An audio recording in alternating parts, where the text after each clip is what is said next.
اهلا بيكم، ازيكم؟ عاملين ايه؟ يا رب تكونوا بخير. جايلكم فيديو جديد ووصفه جديده، وهنعمل النهارده الاستريبس بطريقه سهله وهتحبيه جدا.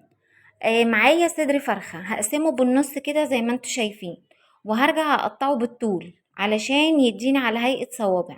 وانتي بتقطعيه صوابع، ما تقطعهوش ولا تخين قوي علشان هيبقى مستوي، وما تقطعهوش رفيع قوي علشان ما يتحرقش منك. هنقطعه قطع متوسطة، تمام.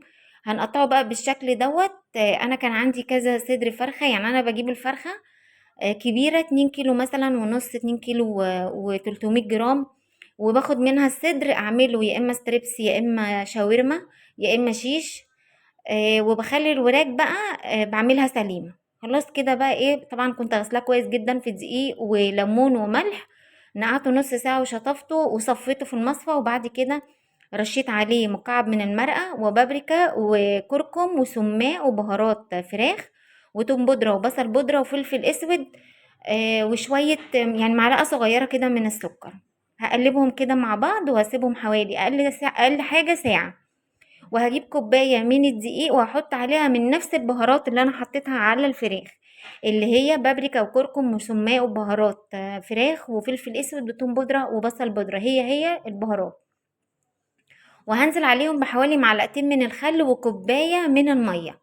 خد معايا، انا حطيت نصها وبعد كده رجعت حطيت النص التاني.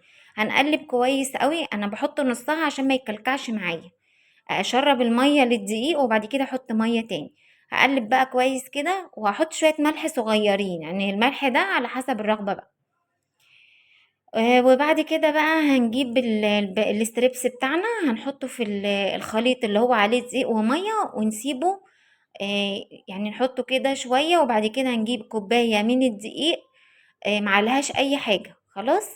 ويا ريت يفضل لو علبة بغطا ونرجها كده او في كيس. ما عندكيش بقى يبقى طبق واسع وتقلبيه كده وهي مرة واحدة بس. مش هنعمله كذا مرة عشان الكفر ما يبقاش تخين وتحس ان انت بتاكلي عجينة. ومش هنحط نشا عشان ما يبقاش ناشف على اسناننا. هو بس كده نحطه مرة في الخليط اللي هو بالدقيق ومية وبعد كده في الدقيق بس. بالطريقة ديت. وهجيب زيت سخن بقى، انا مش حاطة زيت كتير على حسب الاحتياج عشان اللي فيه ده هيترمي. هحطه بقى كده ايه على نار عالية، وبعد كده هخليها النار متوسطة عشان ما يتحرقش من بره ومن جوه يبقى ني.